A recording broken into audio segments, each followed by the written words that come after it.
Fala galera, beleza? Aqui é Felipe Batista, eu sou fundador do Startup CEO, nesse canal que a gente troca experiências sobre o mundo de startup e conto para vocês um pouquinho de como é essa vivência, de como é que é o dia a dia, né, para tornar as tomadas de decisões de vocês ainda melhores, né? E no vídeo de hoje a gente vai falar sobre a pandemia do Covid-19, né? Quais foram as estratégias, as tomadas de decisões, as ações que eu tomei junto com os meus investidores e com o meu time para que a empresa continuasse viva e ainda mais pudesse ter resultado positivo, ainda melhor do que o esperado, mesmo num ano de tanta catástrofe, né, de tanta tristeza para todos nós.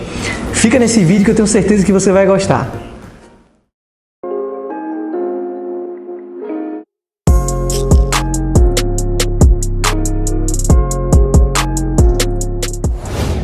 Então galera, chegamos em 2021, né? Uma época de muita incerteza ainda, porém com uma perspectiva futura positiva. A vacinação começou, mas ainda não está tão boa, mas a gente tem fé de que as coisas vão melhorar, né? Tem que andar um pouquinho mais rápido, mas temos fé que vai melhorar e que todos nós seremos vacinados, né? E eu queria começar esse vídeo falando para vocês sobre o porquê que eu não gravei durante um bom tempo, né? A gente passou aí um gap de um grande tempo sem gravar vídeo aqui no canal para vocês, mas a razão disso foi justamente por causa do título do vídeo de hoje. A gente precisou dar uma segurada nos projetos pessoais e projetos paralelos para tocar a empresa com mais foco, com mais força, porque não foi fácil e não tem sido fácil para nenhum empresário. Para a gente que é do ramo de startup, pequenas mudanças elas podem sofrer grandes consequências no nosso mundo. A gente não tem uma estrutura, né? Uma startup ela muitas vezes não vai ter uma estrutura de muito staff, de muita gente, de um grande time, e isso faz com que você muitas vezes tenha que assumir a rédea das coisas e tocar de frente para poder passar por uma dificuldade. Então foi o que aconteceu. Eu acabei passando um tempo sem gravar vídeo aqui para vocês, mas eu espero que agora a gente tenha capacidade de retomar e poder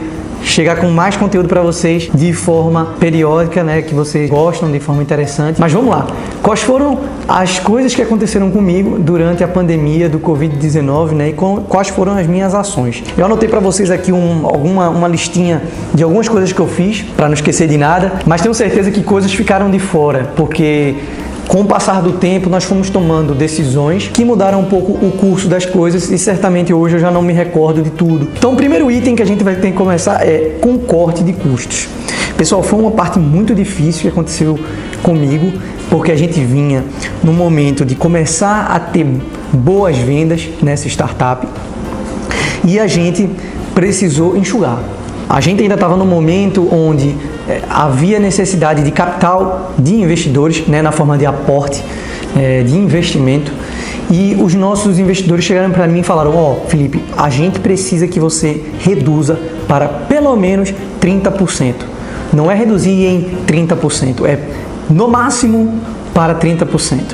Então, foi uma loucura muito grande, precisamos fazer uma série de adaptações. Primeira coisa que a gente fez foi analisar tudo que era despesa fixa, despesa variável e investimentos. Então, fizemos esse levantamento, não que nós não tivéssemos, sim, já tínhamos, mas em termos didáticos aqui, eu acho que é importante você entender como é que é esse passo a passo. Então, foi levantado tudo que a gente gastava. Dessas despesas fixas, a gente viu o que poderia ser cortado, o que poderia ser renegociado, né? E o que de repente não, é vital. Isso aqui tem que ser mantido no negócio. Então a gente fez um levantamento, por exemplo, o nosso escritório, ele entrou na categoria de itens para negociar. Nosso intuito era que de repente a gente conseguisse dar uma redução, pelo menos durante 3 meses, e veja como é que estava o nosso pensamento na época. A gente queria diminuir para 3 meses só esse abono, né, vamos chamar assim, e continuar pagando o condomínio, o IPTU e as taxas, né? Então o nosso objetivo era: nem eu, que vou estar com o escritório fechado, vou ter prejuízo, nem o proprietário da minha sala iria ter prejuízo pagando um condomínio por, de repente, o nosso escritório precisar sair, né? Então isso, por exemplo, foi um item que levou mais de um mês de negociação. Nós tentamos por diversas vezes chegar num valor, não dava para tirar 100%, vamos tirar 60, vamos tirar 50, daqui a pouco começou a tirar 30, daqui a pouco já não fazia mais sentido matematicamente para a gente, mas por fim o proprietário da nossa sala disse, não, mas isso aqui eu preciso saber um tempo, quando é que você vai pagar esse valor para mim de volta? Eu falei, opa, peraí, não, eu não vou pagar o dinheiro para você de volta, o que eu estou querendo não é um adiantamento da dívida, né, um prolongamento, o que eu quero é segurar por agora, porque a gente não sabe como é o futuro, né, e ele disse, não, assim pra gente não é interessante, e para mim, meus investidores já tinham dado carta branca e resolvi fazer uma ação que foi muito dura para mim na época. Eu gostava muito do escritório, tá? Era aquele escritório ali, eu decorei ele com tudo que eu gostava, né? Com tudo que eu achava mais legal e interessante para ter no escritório, né? Toda uma estrutura boa para os meninos trabalharem. E a gente precisou encerrar o nosso contrato do escritório. Foi muito duro, mas hoje eu vejo que foi muito positivo, porque naquela época a gente só queria 3 meses de abono e acabou que a pandemia está fazendo esse mês 1 ano, né? Então, veja que se a gente tivesse tomado a decisão de permanecer, a gente teria um grande passivo na mão, ou então, o que iria acabar acontecendo, a gente precisaria ter uma renegociação, isso ia acabar ficando chato, mais 3 meses, depois mais 3 meses, ia desgastar muito a situação, a relação, então foi bom a gente ter saído logo. A gente precisou reduzir o time em 30% também, então as pessoas que ficaram, elas ficaram recebendo um pagamento menor. O que a gente tinha de pagamento, por exemplo, de taxas de impostos como o INSS e o FGTS, que na nossa convenção coletiva, lógico, isso aqui vai variar de empresa para empresa, de estado para estado, até de município para município, foi permitido que a gente desse uma segurada, por exemplo, no pagamento do FGTS. Eu não sei exatamente agora em quanto que foi esse percentual, né? Eu acredito que não foi 100%, eu acho que ele foi metade, então pagava 50% e acho que a partir de outubro se pagaria os outros 50% daquele referido mês. Para o caso do INSS também foi a mesma coisa, mas eu não tenho certeza desses percentuais. E foi uma forma que a gente fez para poder segurar os custos. Mas aí você vai dizer, Felipe, mas poxa, você segurou esses custos durante um tempo, mas eles vieram lá para frente. Mas aí é o caso dos impostos, eu não estou falando de todos os nossos custos. Muitos custos eu retirei. Com a própria saída do escritório, a gente deixou de gastar com energia, gastar com água, gastar com internet, telefonia. A gente tirou uma série de custos que eram remetidos a ter um ponto físico e as pessoas estarem se relacionando no ambiente físico. No momento que elas estavam em casa, um quadro reduzido, o nosso custo caiu drasticamente. Então, essa foi a primeira redução que a gente fez. E sim, para responder a pergunta, a gente acabou pagando depois esses valores, mas esses valores não foram corrigidos. Mas aí tem uma dica importante que você precisa aprender: o valor do dinheiro no tempo. Se você tem capacidade hoje de não pagar uma conta, olha, eu não estou falando de você atrasar ou você dar um calote, tá? Eu não estou falando isso. Eu estou falando em possibilidades de renegociação e em momentos onde você se pode segurar por alguma razão aquele custo, você deve usar disso aí.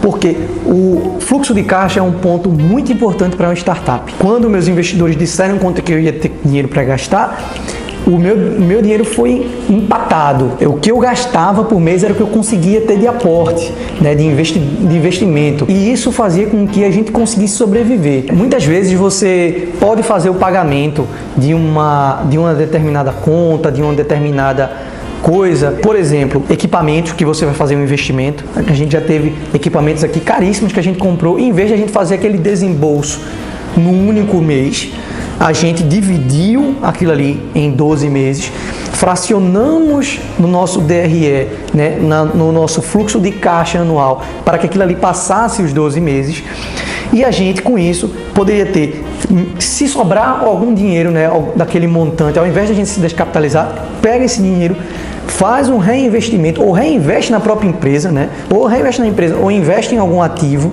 né? Deixa o dinheiro na conta, porém com rendimento, e aí você vai ter que ir no seu banco para ver quais são as taxas, qual é o melhor investimento que vocês podem fazer com a liquidez diária. No caso da gente, a gente usou um CDB aqui, e aí esse dinheiro rendeu com o passar do tempo, e aquele equipamento que a gente, sei lá, iria gastar 15, 20 mil reais com o tempo, a gente acabou gastando, sei lá, 19, né? Ou se for 15 mil, 14 mil, porque a gente conseguiu nesse tempo gerar R$1.000 e que esses R$1.000 acabou dando um desconto lá no final. Mas isso só vale se o valor do pagamento à vista for o mesmo valor do pagamento a prazo, tá? E você não conseguir negociar um preço de desconto à vista.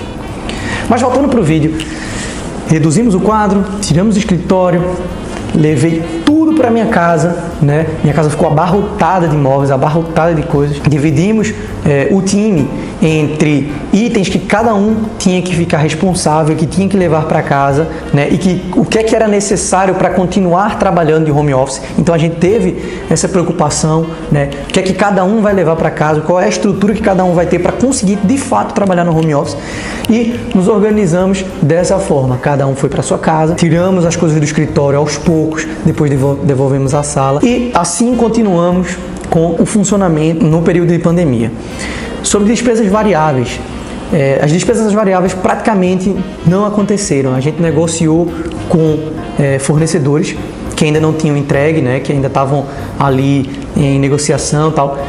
Nós negociamos para não fazer pagamentos naquele momento, né, segurar um pouco o fluxo de caixa, olhar com mais tempo para o médio prazo, né, para dizer assim, não, peraí, vamos segurar aqui estrutura mínima, vamos continuar tentando vender para cliente com o que a gente já tem aqui dentro de casa. O que estava em negociação dá uma segurada, né? E a mesma coisa foi para investimento. Investimento seguramos completamente, porque não faz sentido você estar aí gastando. Poxa, eu vou comprar agora um equipamento novo, vou fazer tal coisa, se você não tem certeza que a empresa iria durar. Então, preferimos fazer isso, segurar um pouco as contas para ter certeza que iríamos aguentar até o final desse período. Então isso foi o que a gente fez sobre o valor financeiro, né? O que a gente fez para segurar as cordas do financeiro, né? Mas como é que você faz para gerenciar uma empresa, né? O que você faz para poder ajudar a empresa a tocar, a andar, se ela ainda não tem uma capacidade, se você reduzir o quadro, né? Então foi muito necessário a gente estar muito em cima do time, né? A gente fez reunião diariamente, né, por plataformas de videoconferência, aí vocês conhecem várias. Colocamos uma série de formulários online. Nossa empresa ela já tinha muito essa pegada de estar tudo de forma online, seja o nosso financeiro, sejam os nossos reportes, né, nossos KPIs, eles já estavam todos guardados de forma eletrônica na nuvem. Então isso facilita porque meus investidores podiam checar a qualquer momento como é que estava a saúde da empresa, não só financeira, mas produção, operação, como é que a gente estava lidando com o cliente. Para isso, foi necessário ficar muito em cima do pessoal. Eu sei que nem todo mundo consegue trabalhar de forma eficiente no home office. O home office ele tem muita distração, você não consegue separar, né, a sua vida pessoal da sua vida profissional. Eu mesmo, todo dia, começo a trabalhar logo cedo e estou trabalhando até 10, 11 horas da noite. Então, isso acaba, de fato, tirando um pouco da saúde da pessoa, isso é um fato, tá? Mas também tem um pouquinho na minha veia ali de workaholic, né? De querer resolver logo o máximo de coisas. Até porque, por mais que você não seja workaholic, com o tempo, você está com tanta demanda, tanta coisa para fazer, que você prefere trabalhar ali um pouco mais para já ir matando coisas para depois, no outro dia, você ter um dia mais tranquilo, né? mais sossegado. Ou eu diria, menos atribulado do que já vai ser. Então, dessa forma, você acaba diminuindo a quantidade de coisas para fazer no outro dia. Mas o fato é que você acaba não conseguindo dividir muito bem a sua vida profissional da pessoal. Beleza, isso aconteceu. Mas o que a gente considera é que o modelo híbrido, ele é um modelo que funciona muito para as empresas, né? Hoje eu estou gravando aqui, por exemplo, no escritório, eu estou sozinho na sala. Mas seja você fazer um modelo onde as pessoas escolhem qual dia que elas querem trabalhar, ou horários predeterminados e dias predeterminados que essas pessoas vão trabalhar. Então, esse ponto eu acho que é um ponto interessante, né? Porque quando você define isso, quando você trabalha dessa forma, talvez seja um modelo que vai agradar aos dois. Lógico, vão ter empresas que não vão poder fazer esses modelos híbridos. Empresas que trabalhem com serviço, com produtos de hardware que precisam estar na produção. É o nosso caso aqui na nossa empresa, a gente tem uma equipe que está na produção e essa equipe aí não para. Essa equipe não tem como parar porque ela não está para estar em casa, ela não tem os equipamentos em casa, não tem como fazer, né? As peças são grandes, os produtos são grandes, você não tem o que fazer. Mas para um time que está ali falando de software, de um modelo de negócio, time de gestão, sim, esse aí dá para você trabalhar no modelo híbrido, eu acho que é o melhor dos cenários, tá bom? Então fica aí minha dica para você também não fazer 100% do modelo home office, porque em experiência própria não funciona. Você tem que, é muito difícil você descobrir quais são as pessoas que conseguem trabalhar, elas terem uma transparência muito grande, né? Mas nem todas as pessoas conseguem trabalhar no home office. Então duas coisas vão acontecer: ou elas vão te contar isso, vão te falar, ou, que é o mais normal, elas não vão te falar e você vai descobrir meses depois, semanas depois, no melhor cenário, quando as atividades estiverem acumulando ou que já estiverem estouradas, e aquela pessoa vai dizer para você que não tá funcionando legal para ela, ou que ela não conseguiu terminar a tempo, e aquilo ali na verdade nada mais é do que ela não consegue ter essa autogestão, né? Nem todo mundo tem essa capacidade de se autogerir. Normal, minha gente, ninguém vai ser super gestor, nem todo mundo vai ser do mesmo perfil, então isso é uma coisa que você tem que saber lidar de forma muito natural e muito tranquila, né? No meu caso, a gente conversou logo e na capacidade, né, na possibilidade, a gente pegou e já dividiu um time para ficar trabalhando na produção e o time que poderia ficar mais tempo no home office. Como outro tópico, eu acho que é importante a gente falar também do apoio que nossos investidores tiveram na época, né? Meus investidores, eles são investidores que estão comigo há muitos anos, em outros negócios também, são pessoas de grandes negócios, e que eu não tenho nenhum medo, né, de pedir para eles e conversar com eles e falar a situação que a empresa está no momento. E eu digo isso para você também. É fundamental que você tenha uma boa relação com seus investidores, né, que você tenha total transparência, não deixar as coisas acumular, estar em contato sempre, porque isso é o que vai fazer você se livrar de perrengues, porque perrengues vão acontecer, mas você não vai poder dizer, ou melhor, os investidores não vão poder dizer assim: ah, poxa vida, eu não sabia disso.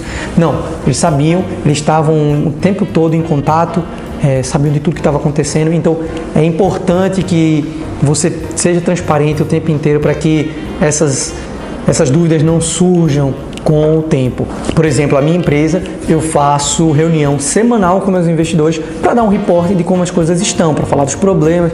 Lógico, eu tenho um canal ativo com eles todos os dias da semana, então qualquer problema que aconteça que eu não consiga resolver sozinho, o que é muito raro, né? Eu vou ligar para um investidor ou outro, para um grupo de investidores, não para todo mundo, obviamente, que é impossível. Vou ligar e vou dizer o que está acontecendo e a gente vai tentar resolver. Mas toda semana eu dou reporte, toda semana eu tenho reunião, pelo menos de 1 hora, 1h30 aí, das mais curtas, para falar de como estão as coisas na empresa e eles estarem a par de tudo. É importante esse relacionamento com os investidores. No meu caso, eu tive sorte porque os investidores, como eu vinha falando, eles são de grandes investimentos, de outras coisas, e eles conseguiram manter aquele valor, por mais que fosse baixo, mas eles conseguiram manter aquele investimento com a gente. Então isso me permitiu sobreviver um tempo que eu não tinha capital. E obviamente eu tinha que entender porque eles reduziram os investimentos, porque do mesmo jeito que a gente foi atingido pela pandemia e por não receber nenhum valor de cliente, eles também foram em outros negócios, em outros investimentos. Então o capital de uma hora para outra sumiu. Então era importante que a gente pudesse salvar a empresa de uma morte precoce, vamos chamar assim, pensando o que é que tem de ativos, né, de vendas futuras, quais são as prospecções, e aí, graças a Deus, conseguimos nos manter. E logo depois, já mais aí para julho, agosto, a empresa começa a dar uma guinada melhor, a gente começa a voltar a faturar, os nossos clientes começam a voltar a pagar. E como a gente tem uma estrutura muito enxuta, a gente conseguiu, com um valor que antes seguraria 1 mês de pagamentos, ele segurou 2 meses de pagamento, quase 3. né? Eu diria 2,5. Então, isso fez com que a gente ganhasse fôlego, recontratasse pessoal que a gente precisou demitir, afastar lá atrás, e aí, com isso, nossa curva também de aprendizado, né, de um funcionário novo, todo mundo sabe, curva de aprendizado de um funcionário, quando ele entra, ela é longa. Por mais que você tenha tudo bem documentado, que você faça um bom onboarding, ele não vai ter a mesma experiência do cara que saiu, o cara que estava antes. Então, isso é uma coisa que você tem que se preocupar sempre quando você tirar um funcionário ou quando o funcionário sair. Como é que vai ser o repasse?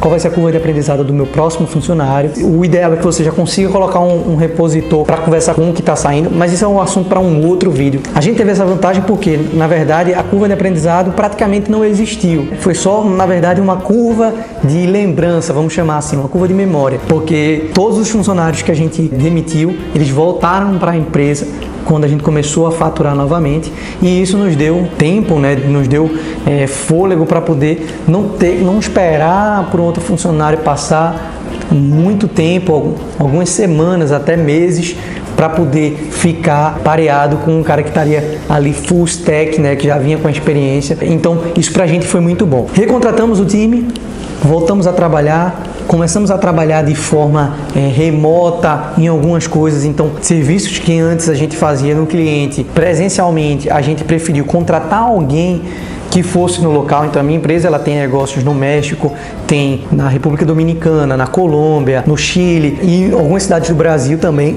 O que é que a gente fez? Em vez de a gente mandar um time para lá, isso já era um processo que a gente vinha fazendo, né? A gente já vinha diminuindo essa necessidade, mas com a pandemia focamos muito, o que eu falei no começo do vídeo, na parte de digitalização dos processos da empresa, digitalização das coisas da empresa, e com isso o que a gente iria levar, sei lá, 1 ano para poder ficar pronto, 1 ano, talvez 2 para deixar a operação 100% remota, a gente fez isso aí com 3 meses.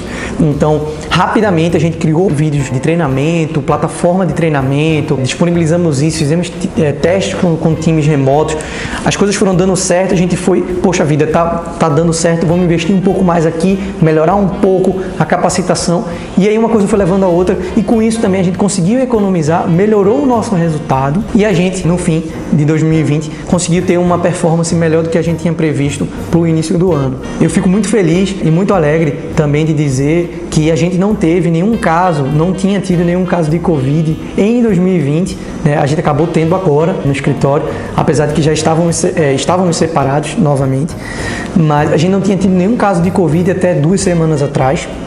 E isso pra gente era uma coisa de muita alegria, porque a empresa continuou a subir, continuou a faturar, né, crescemos e sem casos de Covid na empresa. Então, pra gente tinha sido muito positivo. Eu ainda continuo considerando um saldo extremamente positivo disso e tenho certeza que 2021 vai ser um ano muito melhor pra gente.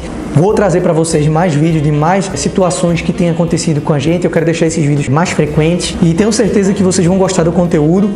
Se você ainda não é inscrito no canal, não deixe de fazer isso. Tenho certeza que você vai ter experiências aqui que você vai gostar. Se você conhece alguém também que possa se interessar por esse conteúdo, manda para ele, compartilha esse link para ele, manda uma mensagem no WhatsApp, conversa com ele, diz, tem um canal que talvez você se interesse, que fala sobre empreendedorismo, fala sobre startup, ajuda a gente a de repente ter uma ideia, né, de colocar um negócio, ou então tomar coragem para botar um negócio. Deixa o seu like. Quando se inscrever, não esqueça de ativar o sininho para receber uma notificação toda vez que a gente colocar um vídeo novo, tá bom? Curte a gente no Instagram e no Twitter também. Grande abraço a todos e até o próximo vídeo. Muita saúde para todos. Valeu!